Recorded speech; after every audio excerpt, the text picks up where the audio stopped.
Eu amo vocês. Eu tive aqui nesse auditório, acho que deve ter uns 6, 7 anos, orando. Tava o Jason, a Poema crescendo, vindo para cá. E depois disso tanta coisa aconteceu. E vocês têm sido uma bênção para as nações. Essa igreja é uma bênção. Vocês têm um DNA de Deus derramado para esse momento. Deus levantou essa igreja para ser uma voz, uma casa, uma família. É uma alegria estar aqui. Eu quero honrar os pais dessa casa, a pastora Érica,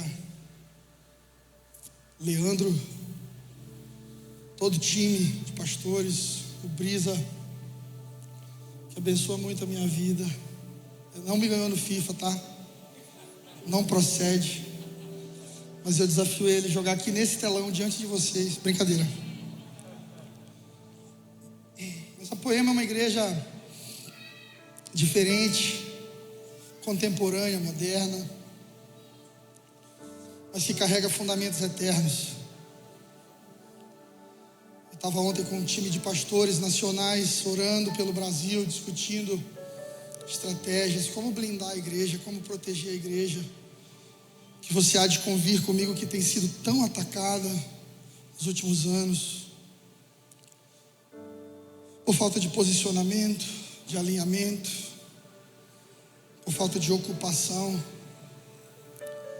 A mensagem de Deus para nós tá lá na oração do Pai Nosso: que venha o teu reino e que seja feita a tua vontade, aqui na terra assim como no céu. Se fosse tudo sobre o céu, eu sempre digo isso na nossa igreja, nós já não estaríamos mais aqui. Quando você se convertesse, quando você viesse aqui à frente, tomasse a sua decisão de seguir Jesus, você teria um infarto na mesma hora.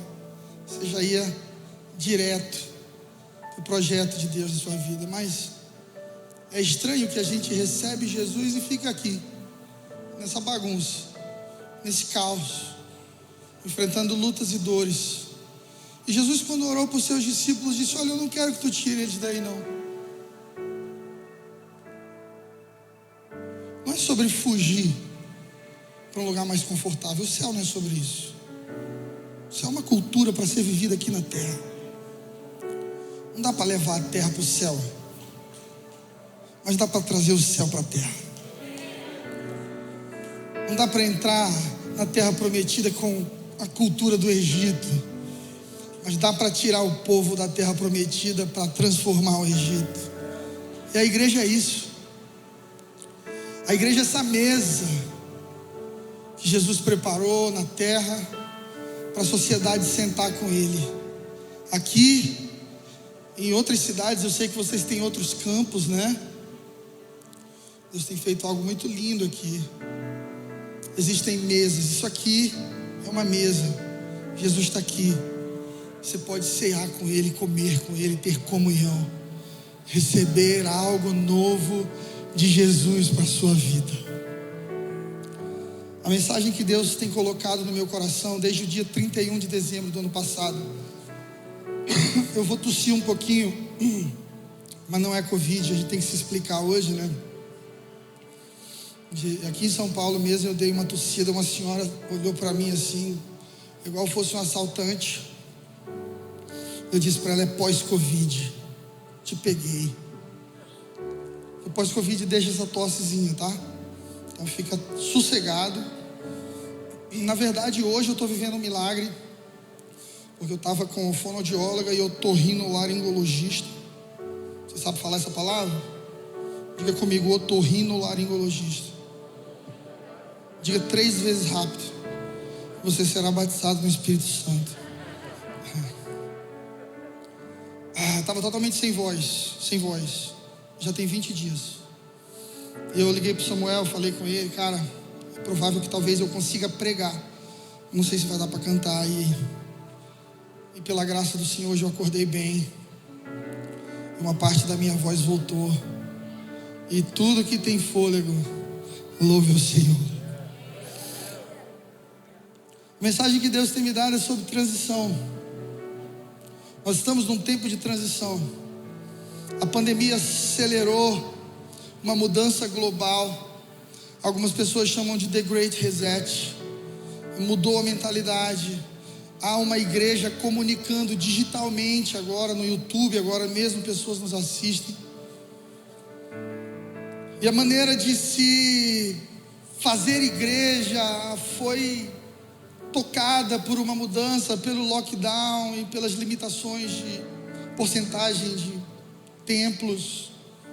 E muita gente deixou de congregar por isso. Tem gente que pode estar aqui nessa noite, mas ainda está no online. Não faça isso. O online pode abençoar a sua vida, mas só existe igreja onde existe gente, um do lado do outro, calor humano, comunhão, divisão de pão, de exortação. Então, se você está no YouTube, porque esse é o único lugar que você pode estar, amém, Deus te abençoe. Mas se você é de Taubaté, está em casa, você tem que vir para cá. E o que Deus falou comigo foi: Fred, é impossível andar comigo e não transicionar. É impossível andar comigo e não transicionar. A palavra de Deus diz que Enoque andou com Deus e já não era. Porque à medida que você caminha com Deus, você vai mudando. Deus vai tratando problemas de personalidade, de caráter. E tem gente que diz assim: não, eu não consigo ser crente porque isso mexe com quem eu sou. É exatamente isso que é ser crente: ser moldado à imagem de Cristo. O Evangelho é uma forma menor que você, irmão. A cruz é uma forma menor que você. Você vai ter que se apertar para caber nela. E um desses apertos do Espírito Santo nas nossas vidas se chama transição. Moisés, o ministério dele foi um ministério de transição, simbolizando essa transição profética que todo cristão vive quando é retirado da escravidão do Egito, tirado das mãos de Faraó, que simboliza Satanás, e colocado em direção à terra prometida. Então fica muito claro que Deus não quer que a gente seja escravo de nada. Tudo que te escraviza, tudo que rouba a tua liberdade não é de Deus para a sua vida, é alienação. A palavra de Deus diz que onde o Espírito de Deus está, ali a liberdade, você é livre. Mas apesar de livre e salvo, sua alma está ferrada, sua alma está detonada. Seu contexto sociocultural, seus amigos, o abuso que você sofreu, problema de paternidade, a ausência do seu pai, a exposição às drogas muito novo, o bullying, tantas coisas vão modelando e criando carcaças em nós, e a gente vai permitindo que isso comece a fazer parte de quem nós somos. Então a gente vai andando por aí blindado, a gente não se abre totalmente. A gente canta para Deus aqui: Tu és bom, eu te amo. Eu brinco que eu sou dessa época, né, que se cantava aquela música assim: abro mão dos meus sonhos. Você lembra? Abro mão dos meus sonhos, abro mão dos meus planos, abro mão da minha vida por ti, abro mão dos prazeres e das minhas vontades. Cara, o cara abriu mão de tudo. É uma música muito forte. Eu quero que você saiba que o Espírito Santo leva muito a sério o que você diz para ele. E aí a gente na música, no louvor, diz para Deus: eu abro mão de tudo. E a próxima música é: restituo, eu quero de volta o que é meu. Não dá, Jesus. Eu te dou um pouquinho da minha vida, eu te dou a minha luta contra a depressão, mas o meu problema com a pornografia eu quero continuar, porque é bom. Eu te dou a minha vida profissional, mas o meu problema com os meus pais eu não quero resolver, porque eu fui muito machucado.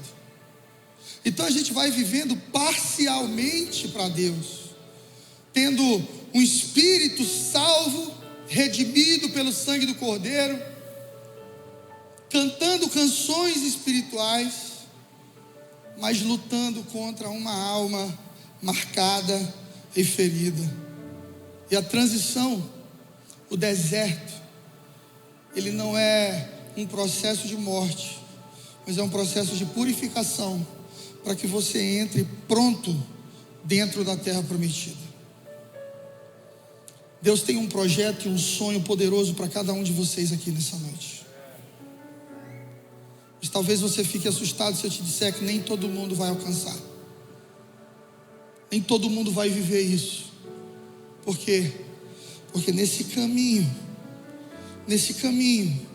no deserto, você precisa diminuir para que o Senhor cresça. Você precisa ceder. Você precisa caber na cruz. Você precisa deixar de ser você, para deixar Cristo em você ser a esperança da glória.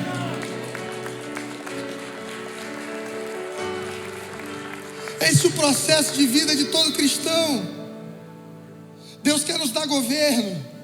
Deus quer nos entregar o Brasil e dizer: vai lá, moçada, arrebenta, descende.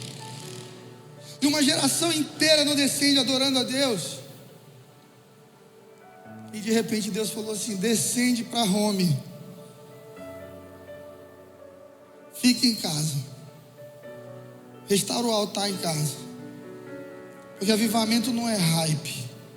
Eu quero construir em vocês firmes fundamentos eternos, para que vocês possam colocar os pés na terra prometida e alcançar e tocar as nações. Transição dói. Diga para o seu vizinho: transicionar dói. Sabe por quê? Porque toda transição antes da terra prometida tem um deserto. Quem aqui quer viver os sonhos de Deus? Quem não levantar a mão, o anjo está vendo, não vai viver. Quem aqui quer viver os sonhos de Deus? Amém. O anjo tirou a foto. Antes de te colocar lá, há um caminho. E o tamanho do caminho depende da sua resposta. Você precisa dar a resposta certa para Deus te colocar no seu lugar. Quem não entende a transição se desespera, se entristece, porque fica perdido. Eu recebi tantas ligações tipo: Fred, a vacina é o chip do anticristo.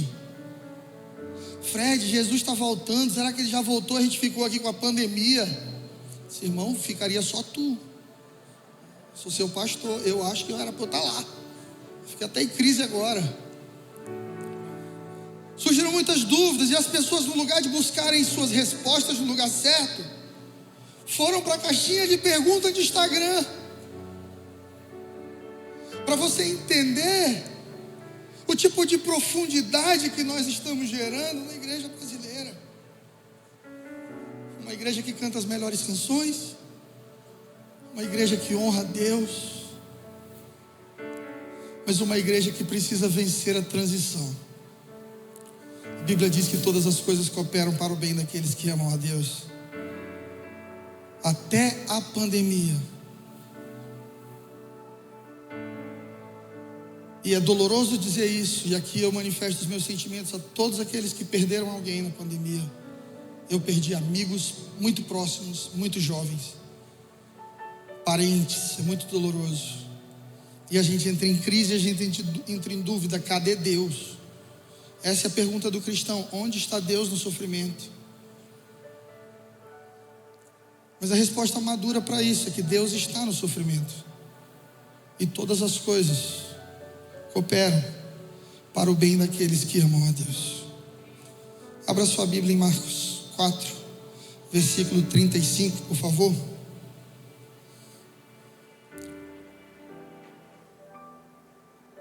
Eu vim aqui nessa noite para te dizer que Deus não sai do controle. Pastor, minha empresa quebrou. Eu estou no Rivotril, não durmo.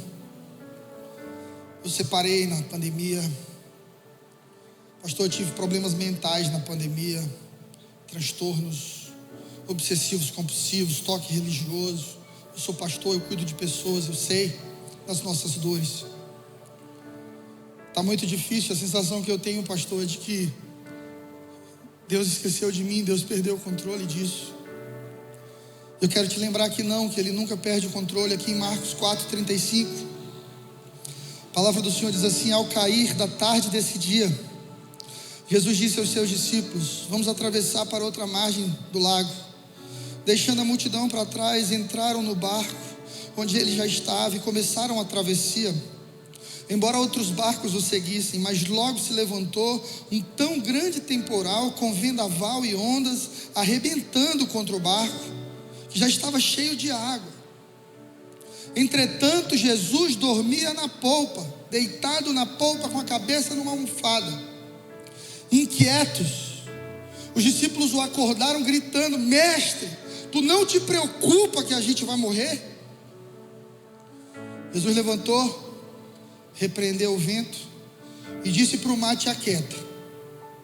O vento parou, se fez uma grande calma. Jesus olha para os discípulos e diz assim: por que vocês estavam com tanto medo? Jesus faz perguntas óbvias para que a gente busque respostas profundas. Jesus diz assim: ainda não tem fé?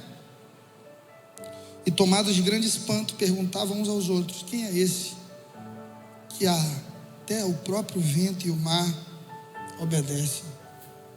Jesus é o cara. Jesus estava lá quando Deus disse: haja. João diz que o verbo se fez carne e habitou entre nós. Quando o mundo é criado, a Trindade está ali.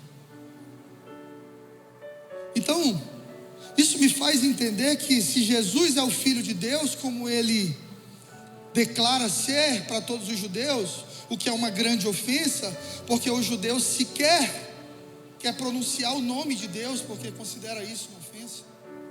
Então a relação dele com Deus há uma distância muito temerosa, muito respeitosa. Aí vem alguém e diz assim: eu sou o filho dele. O pau está cantando, como a gente diz no Nordeste. Jesus está deitadão, dormindo. Primeira coisa que os discípulos pensam, nós pensamos quando a crise começa é: eu vou morrer, cara. Eu vou morrer. Eu tenho um amigo que diz que só existe ateu até ele estar num avião e o avião começar a cair. Ele vai dizer: meu Deus. Os discípulos acordam Jesus e Jesus levanta chateado e diz assim: te aquieta, mar. Você sabe com quem que eu falo assim? Com o meu cachorro, Hope. Hope é meio perturbado. Às vezes o inimigo encontra brechas na vida dele e quer fazer xixi onde não pode. Mas antes disso, eu vou vendo o espírito maligno se manifestando. Ele vai cheirando o sofá. Eu digo: Hope, sai, te aquieta. E o Hope obedece. Jesus fala com o mar, como quem fala com a sua criação. Os discípulos ficam assustados. Jesus diz assim: gente, o Pai está on. Na linguagem atualizadíssima 2022. É que vocês estão desesperados. Chamei vocês para caminhar por fé. A pergunta de Jesus é: vocês não têm fé, não? Porque fé é aquilo que não se pode ver. Mas eu arrisco dizer que uma grande parte da igreja caminha debaixo daquilo que vê. Por isso o evangelho da prosperidade prospera tanto no Brasil. Se eu consigo financiar uma Ferrari, ando nela e saio por aí declarando Deus, o povo acredita. Acha que Deus está comigo e esquece que Pablo Escobar, Fernandinho Beiramar, tudo tinha essas coisas também. Dinheiro e poder nem sempre vem da parte de Deus. Mamon também dá isso. O diabo chega para Jesus, leva ele ao mais alto monte e diz: se te prostrar diante de mim, todos os meus reinos, tudo isso aqui eu te entrego, é meu. A gente precisa entender que há uma estrutura de poder construída nesse mundo que jaz no maligno. E a palavra jaz vem de descansa no colo. Esse mundo descansa no colo do maligno. Por isso a grande obra que Deus quer fazer em nós na pandemia é tirar os nossos olhos desse mundo e colocar os nossos olhos no Senhor. Sabe qual seria a melhor decisão para Pedro? Para quem quiser que fosse que estivesse naquele barco, se fosse eu, Jesus deitado e eu do lado, agarrado no pé dele. Ele não vai morrer, não é possível que ele vai morrer. Se ele não morre, eu estou agarrado com Jesus. E tem que ser esperto, irmão. Network tem que funcionar para alguma coisa. O barco está afundando, está todo mundo murmurando, todo mundo duvidando. Onde está Jesus? Está deitado. Eu vou para lá, meu irmão, vou tirar a soneca lá. O barco pode virar, quebrar todinho. Eu sei que o lado dele não quebra, porque ele governa sobre todas as coisas. Irmão, Jesus já conhece todas as tempestades da sua vida de 2022. E sabe o que ele faz? Dorme e descansa, porque o Pai está no controle de todas as coisas. Aleluia. Aleluia. Eu quero te estimular a viver uma vida de descanso.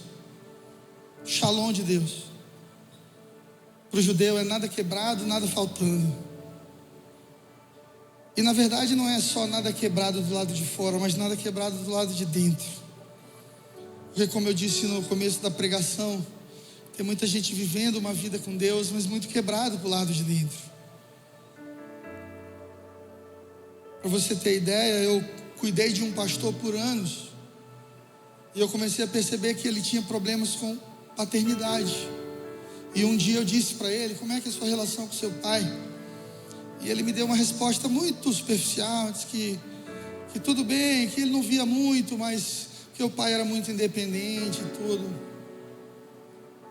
A esposa dele me chamou depois e disse: pastor, ele não fala com o pai há 12 anos. Não fala com o pai há 12 anos.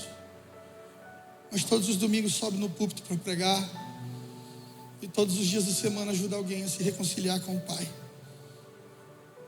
O desejo de Deus é que a realidade do céu não se manifeste somente através de nós, mas em nós. Deus não quer fazer de você apenas alguém que vai abençoar os outros, mas alguém que será abençoado, curado, transformado. Êxodo 12, 41.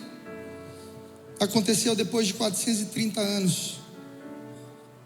Nesse mesmo dia, todos os exércitos do Senhor saíram da terra do Egito. Para você entender o contexto, depois de 430 anos, Deus envia Moisés. Moisés é uma resposta de Deus para o seu povo. Obrigado. Moisés vai até Faraó. E você já sabe no que dá. O povo enfrenta pragas, confusão. E depois de todas as resistências de Faraó, Faraó libera o povo para ir para o deserto. Eu quero que você guarde isso no seu coração. Dentro de toda a transição está incluso um deserto. Ninguém sai do lugar do chamado para a terra prometida automaticamente. Existem anos de processo, e processo dói, mas o propósito cura. Dói. Eu sou pastor no Piauí. São 5 igrejas. Eu não sei. Eu acredito que o céu não tem coincidências, né? Mas hoje, nesse horário, eu estava realizando o primeiro GC em Teresina, no Piauí, com a minha esposa. Começando a igreja. Vivendo uma transição. Nós havíamos passado 3 meses no Kansas, ali no IHOP, caminhando com amigos, e com o meu pastor, Rafael Conrado, cuidando do meu coração, também um amigo. E chegamos em Teresina, sem dinheiro, sem muita energia, porque nós havíamos servido na igreja do meu pai por 14 anos. E quando Deus te chama para sair para um lugar, ou você sai ou Ele te expulsa. Quando Deus tem um outro destino para você, ou você vai para esse destino, ou o clima vai pesar e você vai sentir dor de parto e você vai ser enviado. Esse foi o meu caso. 5 anos de processo, 2 depressões. Em 5 anos, nesses 2 anos, eu fiquei ofendido com meu pai, meu pastor, o cara que me criou no evangelho, meu amigo, minha referência. Mas o processo machuca, porque o processo tem gente. O deserto estava cheio de gente, e gente dá trabalho, irmão. Então não ache que Deus te deu uma promessa e você coloca simplesmente os pés lá. Não, há um caminho, há um processo, há um deserto. E para que serve o deserto? Purificar e alinhar. Pastor Fred, eu estou orando, eu estou num deserto. Ora para eu sair dele? Não, eu oro para Deus completar. E crente gosta de oração micro-ondas, 3 minutos e resolveu. Uma vez um irmão chegou para mim: pastor, eu vou fazer o Enem hoje, o senhor ora pela minha caneta? Disse, não, irmão, não orei por caneta, mas por você eu oro. Você estudou ele um pouco, eu vou orar só um pouco também. A gente gosta de incluir o misticismo no processo. Não, Deus vai cuidar de tudo, né? Você não vai perder as promessas de Deus, nenhuma delas. Olha, o que é do homem o bicho não come. Já ouviu falar isso aí no interior? O que é do homem o bicho não come. O que é seu está guardado. Irmão, no reino de Deus, experimenta não vencer a transição, não responder como o Senhor espera de você, para ver se você coloca os pés na terra prometida. Não coloca, não. Olha só, Jesus, ao iniciar seu ministério, passou 40 dias no deserto. Foi um dia para cada ano que Moisés passou com o povo no deserto. Sabe por quê? O povo entrou no deserto para ser aprontado. Jesus entrou pronto. Quando você vai vivendo as estações que Deus tem para a sua vida, pronto, alinhado, com o coração correto, você vai viver uma coisa tremenda chamada aceleração. Essa igreja que eu plantei lá no Piauí, há 4 anos atrás, com pouco dinheiro, cansado, com a esposa cansada, os filhos chorando, perderam os amiguinhos. Eu parei minha carreira, vocês sabem que eu canto. Eu e ela estávamos como integrantes do Diante do Trono. Estava tudo dando certo. E Deus falou: pode começar a dar errado. Pode começar a cancelar tudo. Para tudo. Nem tudo que é good é de God. Pastor Fred é cultura também. Fala para o seu vizinho: nem tudo que é good é de God. Nem tudo que é bom é de Deus. O inimigo também tem propostas para você, para te parar. Mas quanto mais pronto você fica, ouça isso, quanto melhor você responde, mais Deus te acelera. Lá no Piauizão hoje, 5 igrejas, 2 em Teresina, mais de 3.000 pessoas por fim de semana congregando conosco. Uma outra igreja em Lagoa do Piauí para os pobres, numa cidade de 3.000 habitantes, onde Deus nos deu uma propriedade de mais de 1 hectare, onde a gente está fazendo eventos de cura, ação social, ajudando as pessoas. Uma igreja no litoral em Parnaíba, uma igreja em Floriano. Se você me perguntasse durante o processo se eu imaginava que isso fosse acontecer, eu te digo não.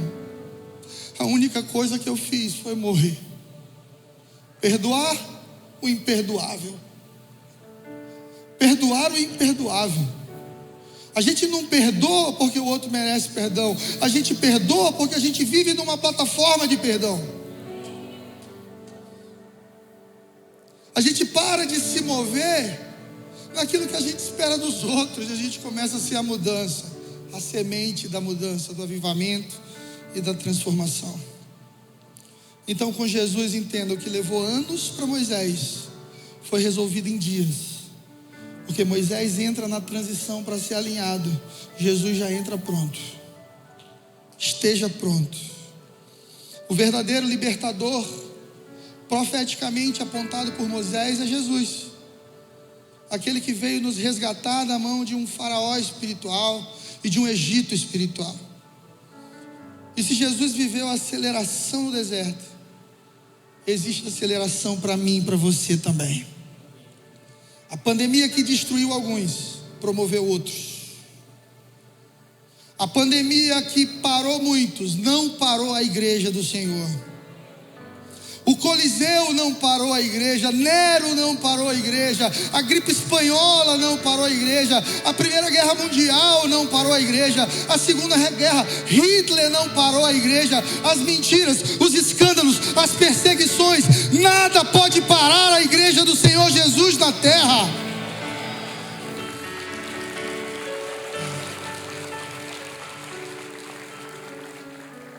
Em Êxodo 8:1, abra por favor.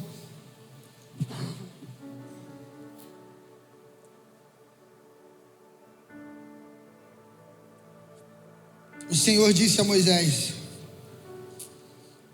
vai falar com o faraó e diga-lhe, assim diz o Senhor, deixa o meu povo ir, para quê?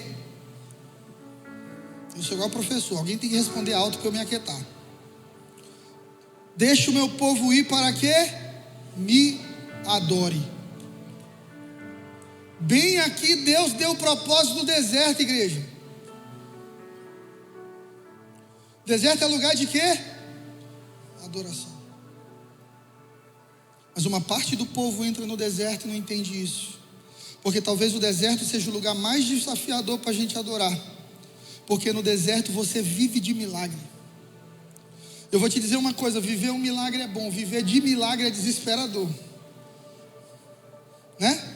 Pastor Fred, esse mês, meu cartão de crédito, o demônio se manifestou nele. O nome do demônio está bem no topo da fatura, irmão. CPF do demônio, endereço.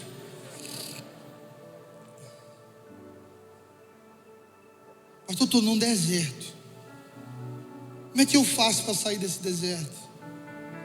Vivo uma vida de adoração em meio à escassez. Vivo uma vida de adoração em meio a um ambiente de morte. Vivo uma vida de adoração em meio a um ambiente de dúvida. A cultura do céu, ela é antagônica à cultura da terra. Onde tem morte na terra e Jesus chega, tem céu, tem vida. É a filha de Jairo. Nem vai não, já morreu. Não, vamos embora. Não falei que eu vou lá? Chega lá, primeira coisa que Jesus fala: morreu não, está só dormindo. O povo começou a rir. Chegou esse doido aí. 300 anos que eu vejo gente morta, a menina não está viva não. A lógica do céu é outra. O reino é antagônico ao reino da terra. Por isso que Jesus disse: aquele que quiser viver tem que morrer. Aquele que quiser ganhar tem que perder. Nicodemos, príncipe dos judeus, tinha tudo que a gente queria: posição, dinheiro, respeito da sociedade. Chega para Jesus: Jesus, como é que eu faço? Eu enxergo em ti a autoridade, você fala o que você vive. Nesse ambiente hipócrita que eu vivo, religioso aqui, você é um cara que me inspira confiança. Me diz, o que é que eu preciso fazer? Jesus, você precisa nascer de novo. Como é que um homem grande como Nicodemos, como eu, pode nascer de novo? Entrar no ventre da mãe? Não era disso que Jesus estava falando. Jesus estava falando de um great reset mental. Parar de funcionar da forma antiga, com uma vida de falta de fé, de dúvida, de rancor, de mágoa, de falta de perdão, lembranças ruins que sempre vão estar aí. A neurociência diz que os impulsos negativos na sua vida sempre serão mais lembrados do que os positivos. Pode fazer coisa boa com a sua esposa a semana toda, dar presente e tal. Você quer quantos casados aqui? Amém. Tem uns irmãos que levantam a mão numa fraqueza. Nós vamos conversar no final, né? Ser casado é bom. Aí, meu irmão, você cuida da sua esposa de segunda a sexta. Sábado você não faz nada. ela te pede, você diz, não, hoje não dá, hoje eu estou ocupado. O que ela vai dizer? Você nunca mais me ajudou. Você nunca mais cuidou de mim. A memória é curta. Agora, quando tu erra, irmão, sua esposa erra contigo, você tem um HD, você tem um pendrivezinho de 2 GB. Nem lembra mais. Agora sua esposa tem um HD de 20 tera. Aí você vai discutir com ela. Você lembra de 1987? Você me aprontou, seu bandido.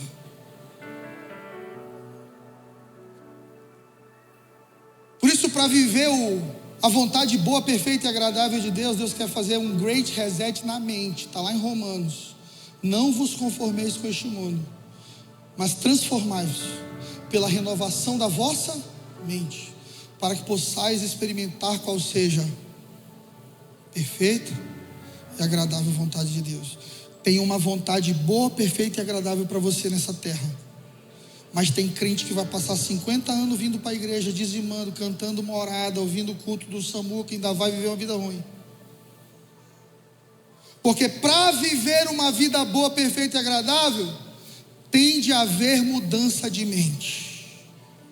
Tem muita gente nova na igreja com a cabeça velha, se relacionando demais com o passado. E aí quando entra no deserto, no lugar de adorar a Deus, vive uma vida de murmuração. Eu quero te convidar esse ano a romper com a cultura da murmuração. Murmuração ofende a Deus, porque é você dizendo, Deus, eu no teu lugar teria feito diferente. Você diminui a sabedoria de Deus. Você entra no lugar da sabedoria e diz, Deus, você errou comigo, e esse não é nosso lugar. Deserto é quente, deserto é sequidão, deserto é provisão diária, mas deserto é paraíso, deserto é reino, deserto é provisão, porque onde Deus estiver, ali tem cuidado e milagre. Então, para essa estação que a gente está vencendo, eu digo profeticamente já de pós-pandemia, mas a gente sabe que as cepas estão aí, e a gente precisa ter todo o cuidado possível, porque às vezes você é afetado de maneira leve, mas você leva o vírus para alguém, essa pessoa tem um outro sistema imunológico, recebe de outra forma, e tudo isso está sendo estudado. Por que tem velha de 80 anos que sai boazinha e jovem de 19 que quase morre? Então, em nome do cuidado com o outro, a gente abraça essas medidas de proteção, mas a gente não abraça a cultura. A televisão está falando de morte, a igreja tem que falar de vida. A televisão está declarando o ano do caos político, o ano de instabilidade econômica. A gente profetiza o ano das oportunidades econômicas e proféticas para a igreja do Senhor. Eu abri um campus no bairro mais nobre da minha cidade, no meio da pandemia, quando a outra igreja não podia colocar mais de 70%. É uma loucura fazer isso. O pastor Henrique é administrador, sabe disso, mas Deus falou, a gente fez. Sabe o que Deus fez? Os 2 campos estão lotados de pessoas sendo salvas e transformadas, porque a lógica do reino é outra. Então você precisa esquecer que essa coisa de que é seu está guardado, o que é no homem o bicho não come, quem tem promessa de Deus não morre não desiste não, tem a fé de Abraão. Apesar de eu gostar muito de Marquinhos Gomes, mas eu quero te dizer uma coisa: Moisés não entrou na terra prometida. Moisés representa um tipo de líder que aponta o destino, mas não acessa. Moisés estraga uma tipificação profética por causa de problemas emocionais. Moisés andava com um povo de dura cerviz. Gente, ser pastor é coisa de doido. Cuidar de gente é coisa de doido. Você imagina Moisés andando com milhões de pessoas que representam milhões de problemas, e ele que era um cara iracundo e termina sua vida como o homem mais manso da terra, porque senão tinha terminado como um homem que teve um AVC, um infarto. Mas Moisés está lá no deserto com o povo está com sede, tem lá a rocha, e Deus diz, bate na rocha. Moisés faz o quê? Opa, bater é comigo mesmo, eu sou irado, eu sou zangado. Quem é zangado aqui? Os 2 irmãos que assumem, o resto mente. Eu vejo às vezes na minha igreja os irmãos botam um peixinho atrás do carro, já viu? Eu vou começar a vender um tubarão para alguns irmãos. No trânsito ele fica doido, ele quer matar, ele xinga, ele fecha motoqueiro. Moisés tinha problema de alma. Porque gente é gente. Diga para o seu vizinho, gente é gente. Diga para ele assim, você quer me conhecer de verdade? Vambora, gente, eu não estou na presbiteriana de Taubaté não, né? Pergunta para essa pessoa, você quer me conhecer? Me ofende. Tem irmão que é uma bênção quando você concorda. Quando você discorda, ele vira Vera Verão. Epa! Moisés tinha um pouco disso. A bater na rocha era fácil. Você lembra quando Jesus está na cruz e ele é traspassado? O que flui do lado de Jesus? Água. Aquilo que Deus havia apontado com Moisés lá no Velho Testamento está se cumprindo na cruz.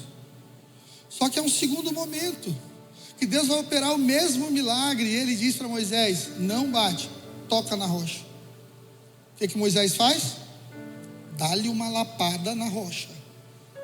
Morada nova, estilo cearense de falar. E Deus diz para ele, não te mandei bater. Jesus não vai ser ferido 2 vezes. Jesus não vai ter que morrer 2 vezes, é só uma. Você acabou de estragar uma tipificação profética. Por causa disso, você vai até colocar o povo no destino, mas você não entra. Salmos 118, versículo 22.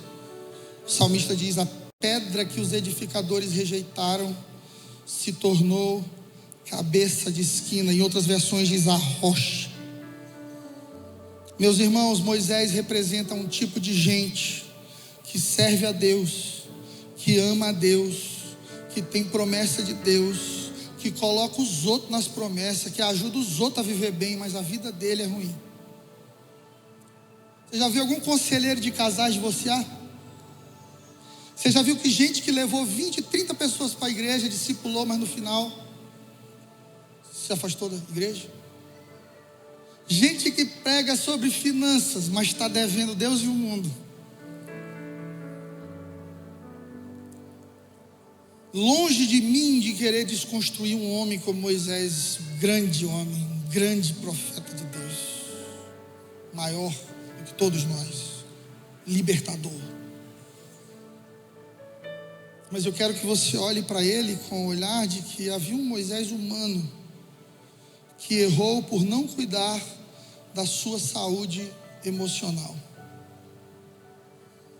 E eu arrisco dizer, como pastor de igreja, desde meus 19, quando fui consagrado, então já fazem 17, 18 anos, que uma grande parcela dos problemas que nós temos na igreja e com os irmãos da igreja, em suas famílias, tem raiz num coração que não foi tratado, que não se abriu para ser curado totalmente. De alguém que consegue cantar as músicas, visitar os eventos, seguir as páginas, ouvir as mensagens, mas não se abre completamente para tirar a raiz de rejeição, a raiz de amargura, o problema de paternidade, o problema de incredulidade, o problema de paixão ao dinheiro, o problema de amor à sensualidade. Deus está purificando a sua noiva. Nós estamos no deserto. Eu quero te dizer que há uma terra prometida nos esperando. Mana, leite e mel. Tem provisão, tem governo, tem autoridade, tem graça. Vai fluir sem fazer força. Mas agora é a hora de ser aprovado no deserto. O grande problema de uma transição é a falta de entendimento do que Deus está fazendo. O povo sai da escravidão para um lugar de dependência.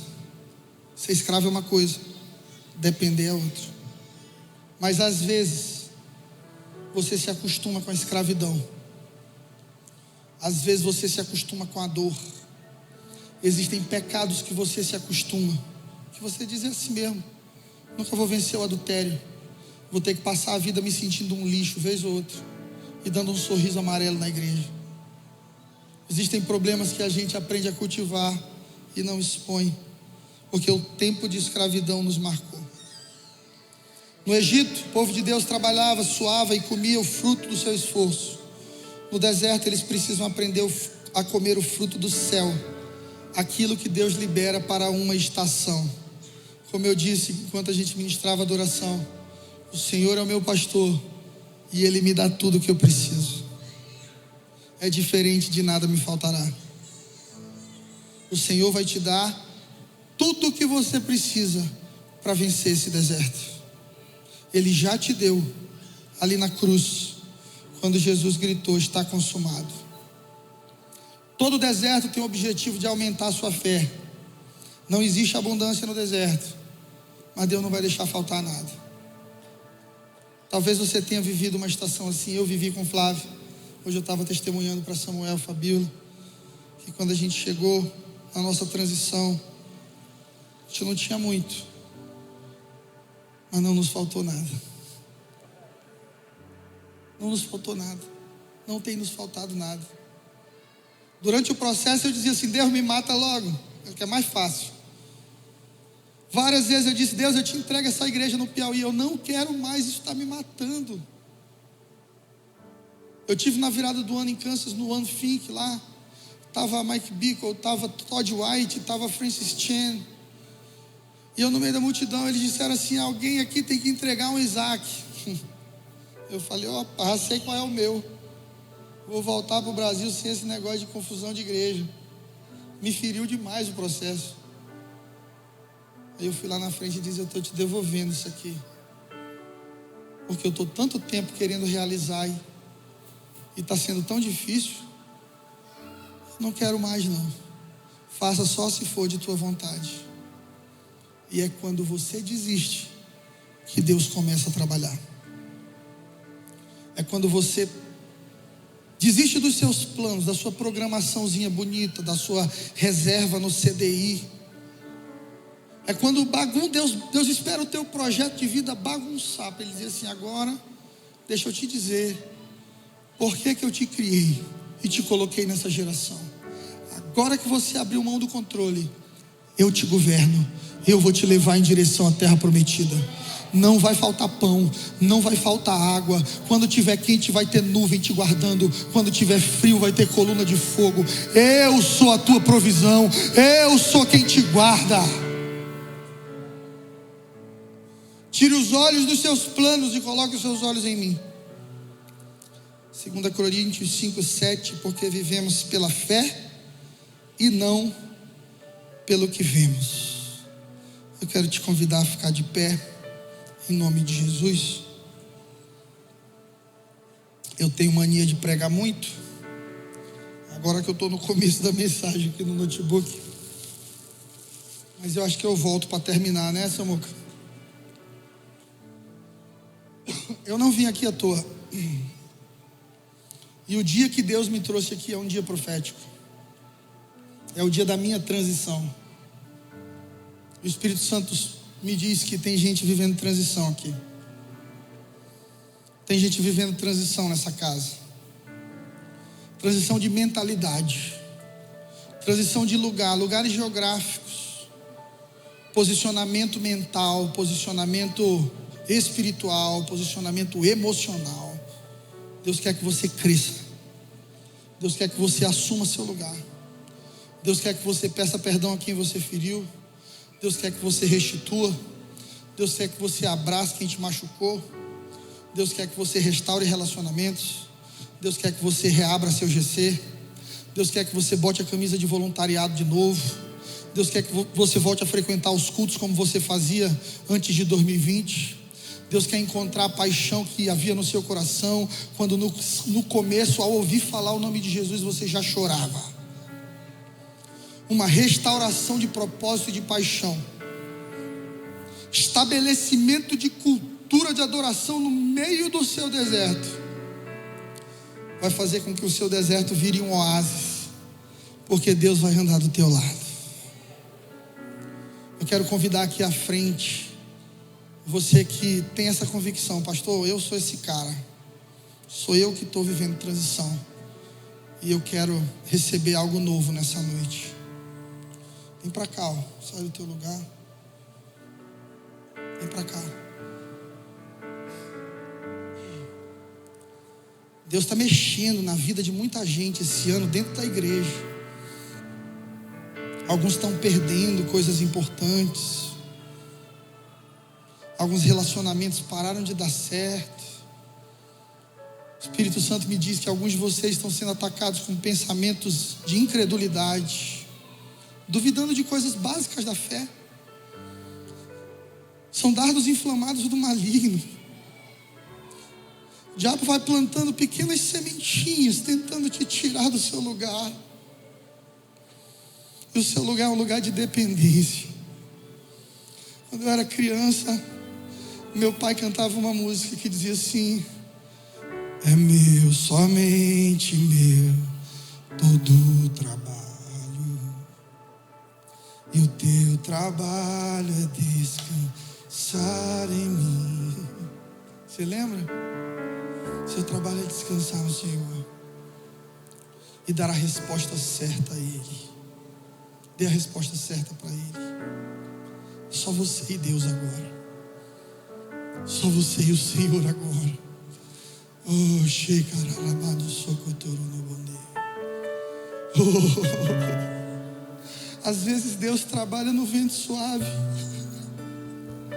Elias estava acostumado com barulho, com trovão, terremoto, e Deus veio no cício, na brisa suave. Deus dizendo assim: eu não tenho formato não, meu filho, eu me movo do jeito que eu quero, na hora que eu quero. Sou eu que estou operando essa transição na tua vida. Fui eu que comecei essa boa obra em você, e eu sou fiel para completá-la. Seu papel é permanecer. Seu papel é permanecer. Renove a sua aliança com Jesus nessa noite. Renove a sua aliança com a igreja nessa noite. Igreja não é prédio, igreja é gente. Mas prédio organiza, prepara e treina. Você está aqui porque o Senhor te trouxe para essa casa para te equipar para a última hora. Profetas da última hora, pastores, missionários. Há uma semente missionária crescendo nessa casa. Eu vejo uma semente explodindo, se abrindo, uma semente missionária quebrando nessa casa. Alguns de vocês daqui a alguns anos serão enviados, serão missionários. Para algumas pessoas aqui Deus pede algumas coisas, para outras Deus está pedindo tudo. Cada caso é um caso. Para algumas pessoas Deus pede pequenas coisas, para outras Deus está pedindo tudo. Eu quero o seu tudo. Me dá o seu tudo e veja o que eu vou fazer em você.